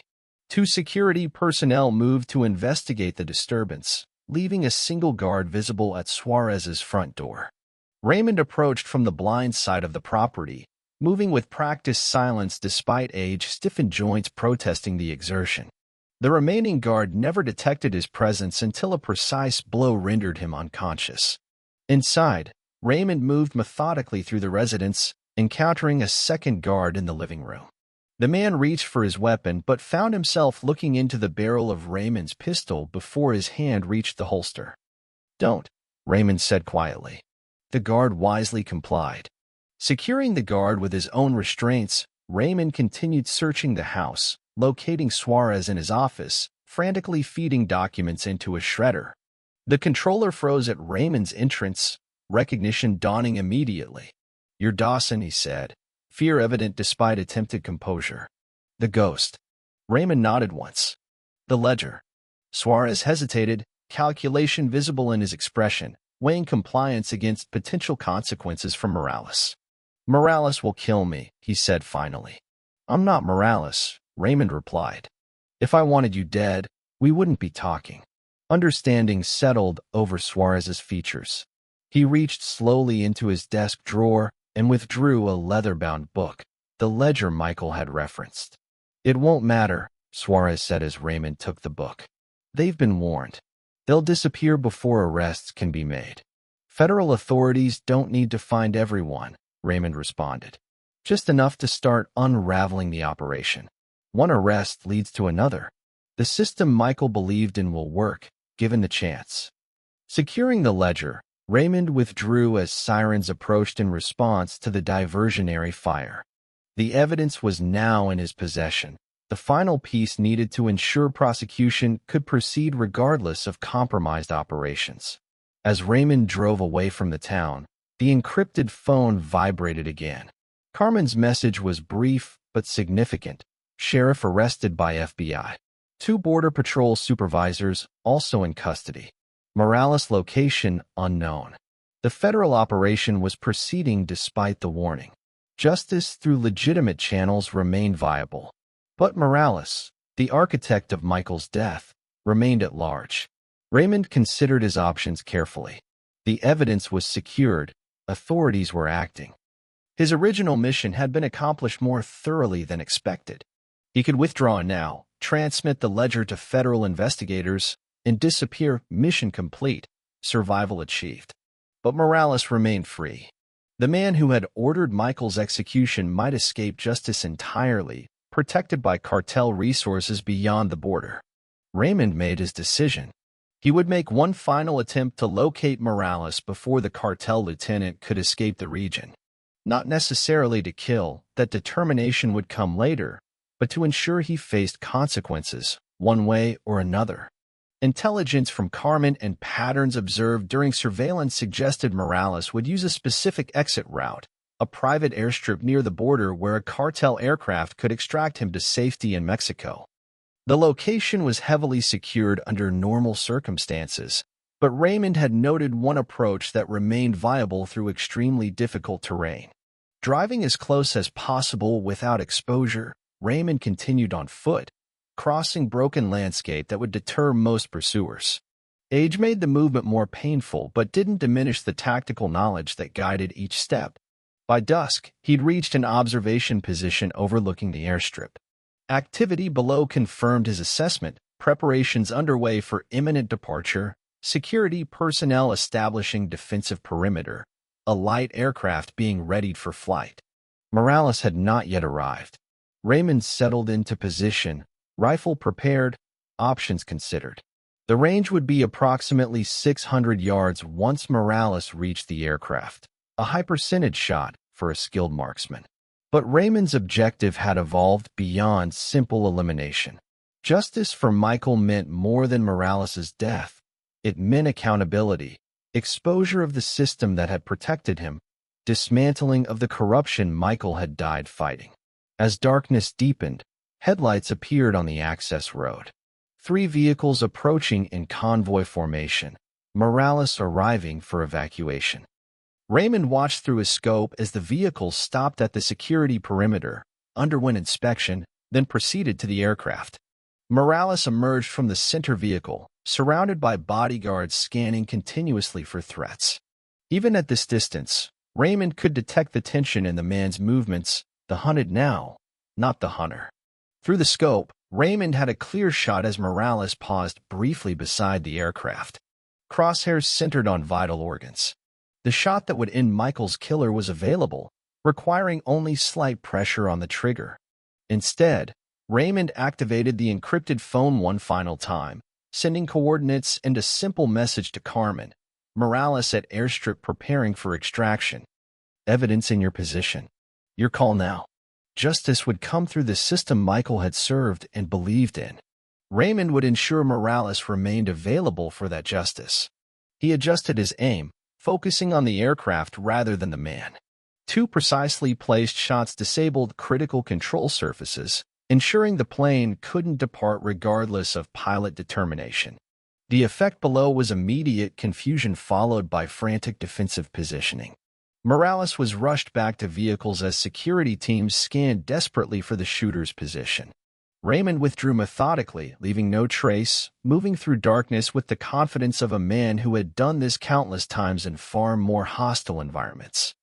Behind him, he heard vehicles departing urgently, Morales seeking another escape route now that the aircraft was disabled. But federal authorities had the location now. Whether they could mobilize in time remained uncertain, but the opportunity existed. The system had its chance. Raymond moved steadily through the night, reaching his vehicle without incident. The mission had evolved from personal vengeance to something Michael would have recognized and approved, giving the legal system its opportunity to function as intended. Driving carefully to avoid attention, Raymond monitored the encrypted phone. Hours passed without contact from Carmen. Had the federal team responded in time? Had Morales escaped through alternative means? The uncertainty was unfamiliar for a man accustomed to confirmed outcomes. Near dawn, the phone finally vibrated. Carmen's message was succinct but complete. Morales in federal custody. Attempted border crossing intercepted. Credit to anonymous tipster. Evidence package received. Multiple indictments pending. Raymond allowed himself a moment of stillness, processing the culmination of his mission. Michael's killer would face justice through legal proceedings rather than vigilante action. The corruption would be exposed systematically rather than violently eliminated. The system Michael had believed in would have its opportunity to function. It was not the outcome Raymond had envisioned when he first retrieved his rifle from storage after Michael's funeral. It was better, a resolution his son would have approved. The warrior could stand down. The ghost could rest. Raymond drove toward a predetermined location where he'd cached emergency supplies and identification sufficient for low-profile travel. His immediate future remained uncertain, but specific objectives had been achieved. Justice for Michael. Exposure of corruption. Accountability for those responsible. At a remote turnout, Raymond stopped briefly, gazing toward distant mountains touched by first light. The terrain reminded him of Vietnamese highlands decades earlier, where a young Marine had learned skills never imagined necessary in his homeland. The encrypted phone vibrated one final time. Carmen's message held unexpected information. FBI requests meeting with anonymous source. Immunity discussions possible. Contact if interested. Raymond considered briefly, then powered down the phone permanently. His part was complete. Further involvement would complicate rather than support the legal proceedings now in motion. He resumed driving, heading toward Arizona where new identification and sufficient resources would enable disappearance from official attention. The authorities had Morales, had the evidence, had the opportunity to complete what Michael had started. Raymond Dawson, Vietnam veteran, grieving father, and reluctant warrior, could return to the quiet existence he'd built after previous wars. The skills that had made him lethal in Vietnamese jungles and effective against the cartel could again be set aside, used if necessary to protect, but otherwise allowed to rest. The morning sun illuminated his weathered features as Raymond drove steadily westward. For the first time since Michael's death, his expression held something beyond grim determination or tactical calculation. Not quite peace. Not after what he'd done and seen. But perhaps its beginning. the possibility that justice achieved might eventually ease the burden of loss. The rifle rested in its case behind the seat, cleaned, maintained, and once again retired from use. The warrior remained capable, but no longer required. Raymond Dawson had honored his son not through blind vengeance, but through measured justice. Michael would have understood. Eleanor would have approved. And for a man who had seen too much of war across too many decades, that knowledge was sufficient reward. 3 months later, Raymond sat on the porch of a small cabin in the mountains of northern Arizona. The property, purchased through carefully structured intermediaries using cash, provided the isolation he preferred and a vantage point that satisfied the tactical awareness never fully suppressed. The morning newspaper lay beside him, folded open to an article he'd read multiple times. Federal racketeering trial begins for border cartel leaders, corrupt officials. The accompanying photograph showed Esteban Morales being escorted into a courthouse, surrounded by federal marshals. The article detailed indictments against 27 individuals, cartel members, local law enforcement, border patrol supervisors, and minor political figures. The corruption Michael had died exposing was being systematically dismantled through legal proceedings. The system was working, albeit belatedly. Raymond felt no satisfaction in the news, no sense of triumph or vindication.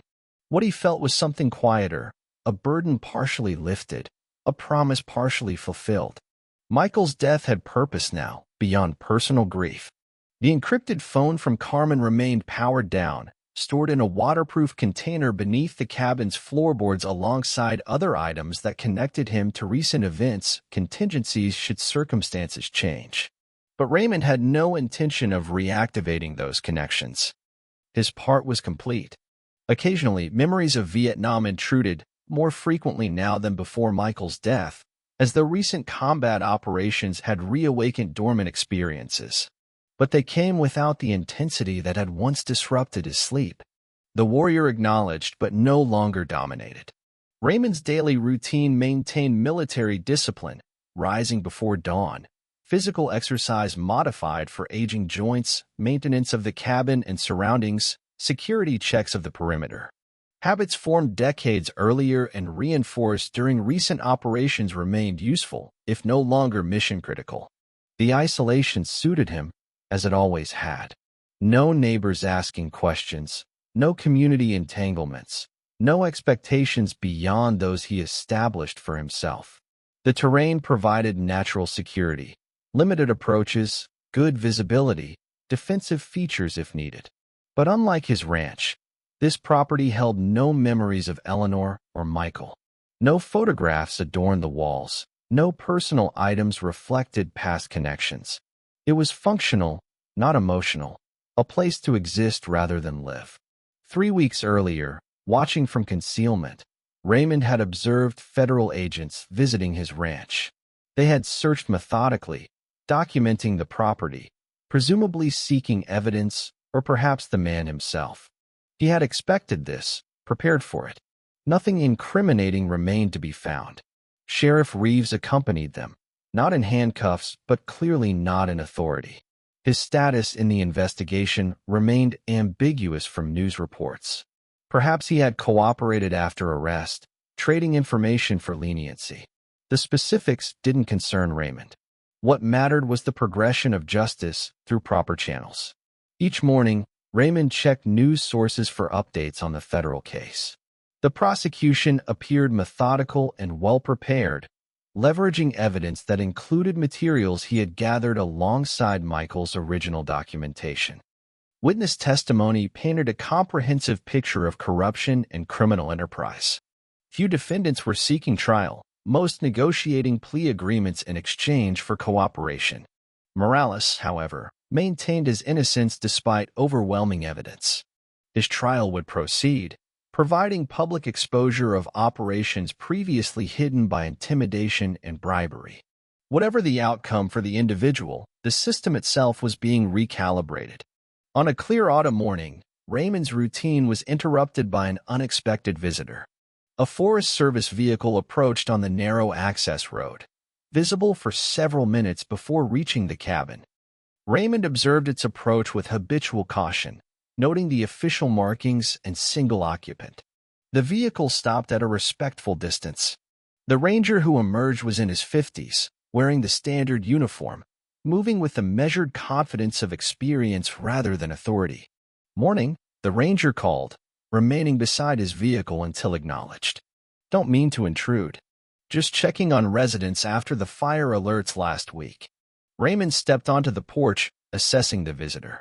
No obvious tension, no hand position near a weapon, no nervous glances suggesting additional personnel nearby. A routine visit, likely legitimate. "Didn't hear about any fires," Raymond responded. "Just precautionary. Lightning strikes in the next valley had us concerned." The ranger gestured toward distant peaks. "Always like to make sure folks in remote cabins are aware, have evacuation plans if needed." Raymond nodded once. The explanation aligned with observable facts: recent thunderstorms, increased Forest Service activity in the region. The ranger introduced himself as Jim Meredith, 23 years with the Forest Service. He provided practical information about fire conditions, evacuation routes, and emergency services, all delivered without pressing for personal details from Raymond beyond confirmation that he was the property owner. As the conversation concluded, Meredith hesitated, then added, "Served myself. Marine Corps, 1971 to 74. After you looks like." Can always tell another Marine, even decades later. Something in the bearing. Raymond acknowledged the observation with a slight nod, but offered no confirmation or details. "Anyway," Meredith continued, "good to know someone's up here. Area gets pretty isolated in winter. Don't hesitate to radio if you need anything. Service maintains emergency channels year-round." After the ranger departed, Raymond performed a thorough security sweep, verifying no surveillance devices had been placed during the visit. Finding none, he considered the interaction objectively. Likely a genuine Forest Service employee performing legitimate duties. The military reference could have been casual conversation or subtle recognition. Either way, it warranted heightened awareness but not immediate relocation. The encounter reminded Raymond that complete isolation required continuous vigilance. Even remote locations involved occasional intersections with authority, necessary risk management rather than absolute prevention. 3 days later, a letter arrived at the rural post office box Raymond had established for essential communications. No return address, but postmarked from Las Cruces, Carmen's location. Inside was a newspaper clipping announcing memorial scholarships established in Michael Dawson's name for students pursuing careers in law enforcement, funded anonymously. Beneath the clipping, a handwritten note. He would be proud of how this ended. Not of all methods, perhaps, but of results. Just as proceeding as he believed it could. His work continues through others. Hope you found your peace as well. See, Raymond studied the note carefully before burning it alongside the clipping. The information was significant but created no actionable intelligence or security concerns. Carmen had respected operational boundaries, providing closure without seeking continued involvement. The following week brought the first significant snowfall to the mountains. Raymond prepared methodically, additional supplies secured, equipment winterized, alternate routes identified should primary access become impassable. Winter isolation would provide additional security, but also limit mobility. Another tactical equation to balance, not significantly different from considerations in other environments. Adaptation continued. That evening, as Raymond performed maintenance on the cabin's heating system, an unexpected memory surfaced. Not Vietnam, not the recent cartel operations, but Michael at age 12, helping repair the ranch house furnace during a rare New Mexico snowstorm. Always have backup systems, Michael, Raymond had instructed. Primary, alternate, contingency. Equipment fails. Be prepared when it does. Michael had absorbed the lesson seriously, applying it later to Border Patrol operations with the same methodical approach. Father and son, different wars, different enemies, but similar methodologies. For the first time since Michael's death, The memory came without accompanying grief. Not absent, but manageable. Context rather than overwhelming presence. Raymond recognized the shift with detached objectivity. The psychology of combat aftermath was familiar territory, though previously experienced in different forms. Integration rather than suppression. Acceptance rather than resistance. Over subsequent weeks, as winter deepened, Raymond established new routines adapted to changed circumstances. Physical training modified for indoor spaces. Security perimeter adjusted for snow cover that would reveal tracks. Communication contingencies established for potential emergencies. The news from the border region continued through sources Raymond monitored carefully. The federal prosecution proceeded methodically. Additional indictments expanded the investigation scope. Systemic reforms were implemented in Border Patrol operations and local law enforcement. Michael's work continued by others. Justice proceeding through legitimate channels, as he had believed possible. Raymond's direct involvement remained unnecessary. The warrior could maintain vigilance without engagement. The mission was complete. On a clear January morning, Raymond hiked to a high ridge overlooking the valley. The exertion taxed aging joints, but maintained necessary physical readiness. Tactical habit kept his rifle slung across his back, though its purpose was now defensive rather than offensive. From the summit, visibility extended for miles, snow-covered peaks, forested valleys, distant evidence of human presence in scattered settlements. Natural defensive terrain, accessible through the same methodologies that had served in Vietnamese highlands and New Mexican desert. Raymond scanned the landscape methodically, habit rather than immediate necessity. The awareness of terrain, angles of approach, potential cover, and concealment, these remained active, perhaps would always remain active. The warrior never fully disappeared, only receded when appropriate. Returning to the cabin as daylight faded, Raymond completed security checks with practiced efficiency before settling beside the wood stove. On the small table nearby lay a worn volume of Marcus Aurelius, Tactical Philosophy from a Warrior Who Understood the Balance Between Necessary Action and Personal Governance.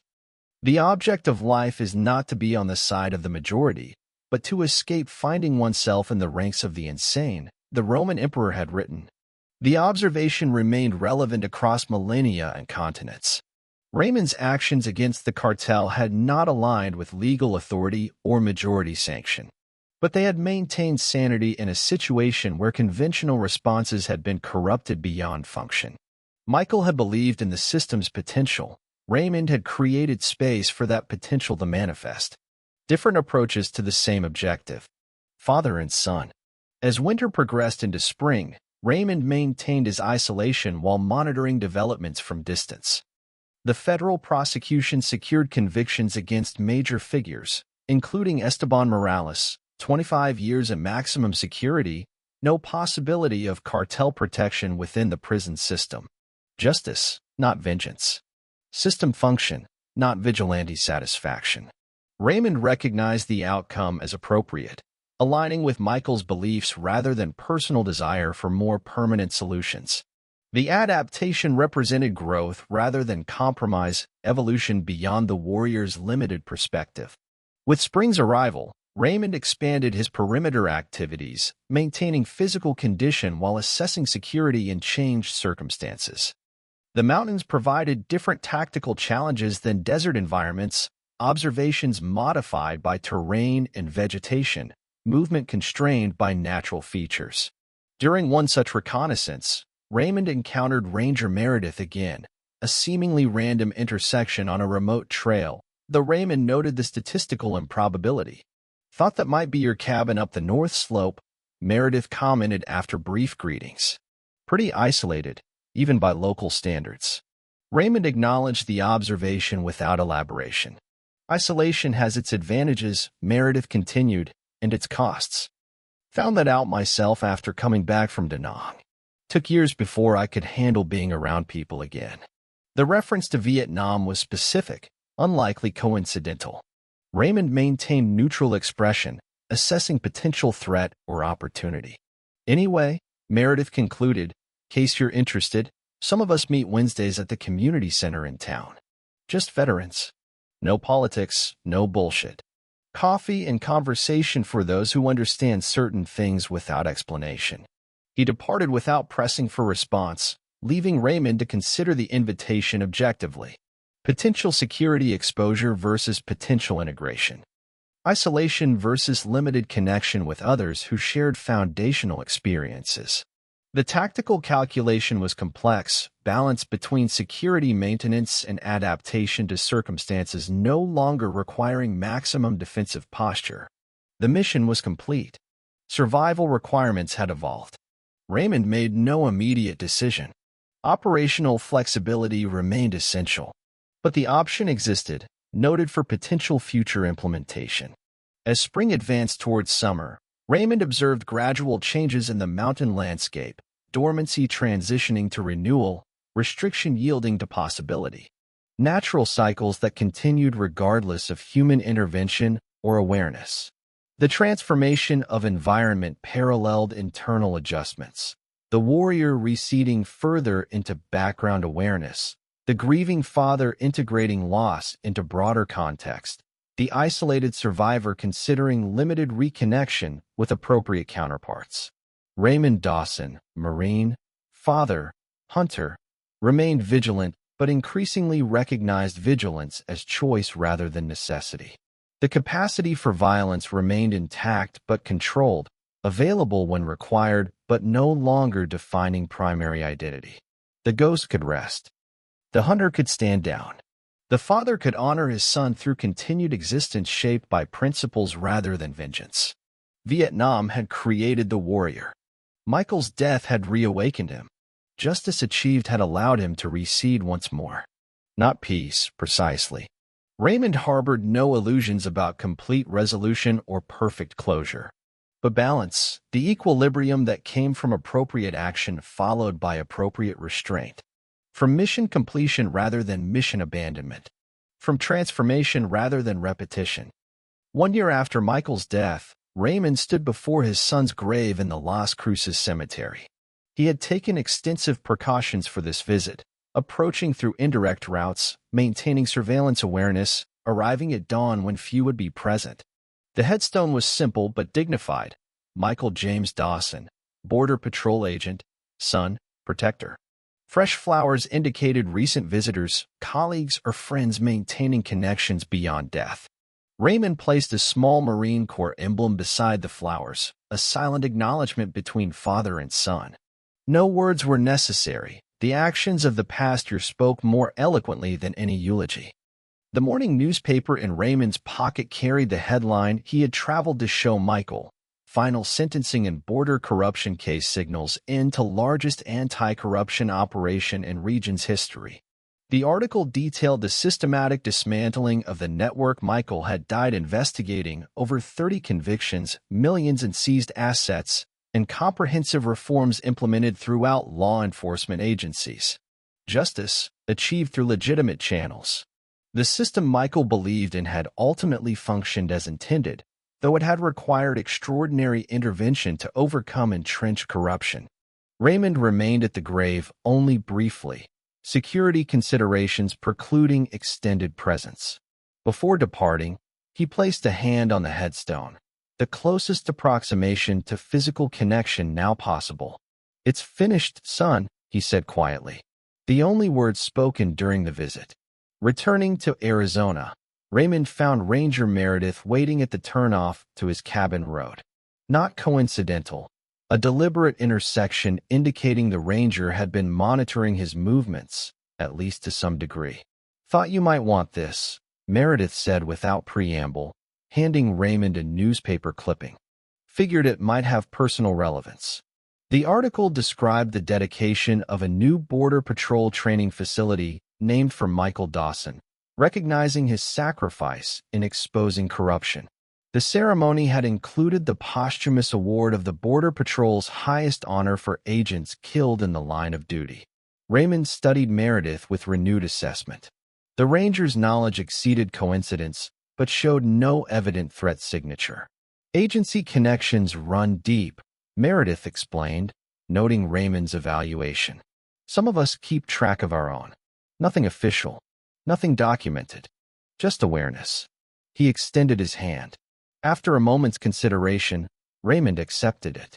Wednesday coffee still available, Meredith added. No questions asked. No answers expected. Just company that understands certain things. Raymond offered no commitment, but filed the information appropriately.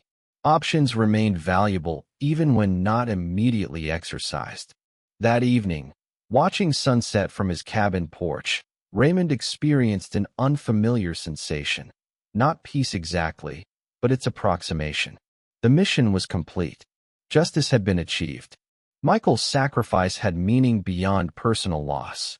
The cartel's defeat was undeniable, their operation dismantled, their leadership imprisoned or eliminated. Though some questioned the extent of Raymond's actions during the investigation, most celebrated the powerful message sent. America does not bow to intimidation or corruption. Raymond, humble yet firm in his convictions, quietly stepped back from any recognition, continuing his solitary existence without fanfare, but with newfound clarity of purpose. His story stood as testament to an enduring American truth, that genuine strength lies not in aggression, but in preparedness, resolve, and the unwavering commitment to justice and liberty for all. Though the warrior remained vigilant, the father could finally rest. The ghosts of two wars, Vietnam and the more personal war against corruption, could finally coexist with moments of tranquility earned through action and restraint in appropriate measure. Raymond Dawson, Vietnam veteran, retired rancher, and avenging father, had completed his final mission. Whatever remained of life would be lived on his terms, shaped by experience, but not controlled by it. The rifle remained cleaned and maintained, readiness without intention, capability without compulsion. The warrior could finally stand down.